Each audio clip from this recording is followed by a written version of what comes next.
In the studio by Milad Jokar. He's a political analyst who specialises in Iran. Thanks for being with us here on France 24. As I just mentioned, two opportunities missed already.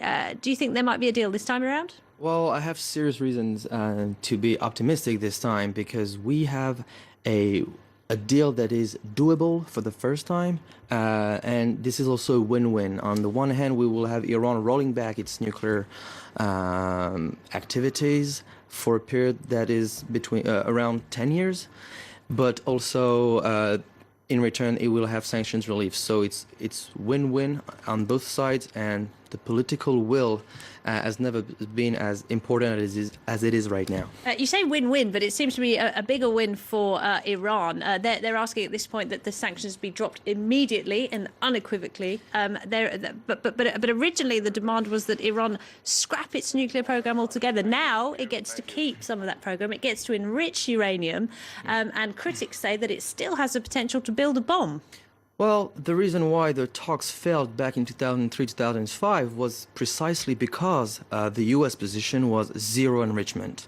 Now we can move with more serious negotiations because the position has now shifted to zero enrichment, to zero bomb. So Iran's right to enrich is now recognized, which is a victory for Iran, but it accepts under the coming deal to reduce and to go beyond international treaties, the Non-Proliferation Treaty, to make sure that its program is entirely peaceful. But it is indeed a good win. But it can never guarantee that 100%, can it?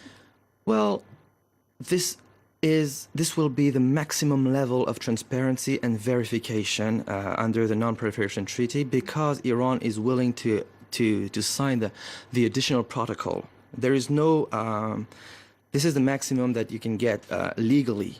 And going beyond the Non-Proliferation Treaty, then you don't need to trust the Iranian that they will, that their nuclear program is entirely peaceful, because it's based on verification and transparency.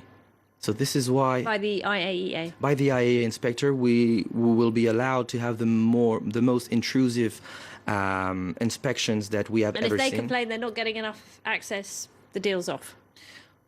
Which they did under Ahmadinejad, of course. Well, the current deal, depending on what they're going to be, will allow these inspections. But if Iran does not, this is a step-by-step process. Mm-hmm.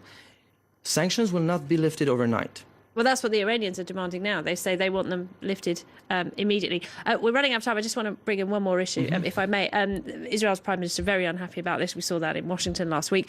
Also very unhappy are the Saudis, Washington's allies. And they say if Iran does have nuclear capacity, we want it as well. And there are fears that there will be an arms race in the region. Well, the fear of the Israeli conservatives and the Saudis is that a deal with Iran will put an end to this current crisis that isolates Iran. And so putting an end to this It's a crisis for Iran. It's not a crisis for anyone else. I know. You're absolutely right. But the thing is that it will shift the geopolitical balance of power. Iran in the Middle East is a heavyweight. So if there is no more isolation with Iran, of course it will be at the expense of Saudi Arabia and Israel. So this is why they're afraid that this deal may leave them aside. But we don't expect a rapprochement between the United States and Iran, but just a détente. The Saudis shouldn't be scared about a deep relationship between Iran and the United States, because it's not possible in Iran politically, and in the US, of course, it's not possible to have open relationship with Iran. But just a détente. This is a first step, and the process is still very long. Okay, so we could be looking at a Cuba situation down the line, you think? Absolutely. It's kind of difficult, and Kerry has done a remarkable job to make sure to connect with his Saudi allies and Israeli allies. And hopefully we can see something historic this week. All right, we'll see. 2 weeks to go. Milad Jokar, thank you very much indeed. Thank you very much for having me. Well, meanwhile, Washington has had to reassure France that the United States is not open to negotiations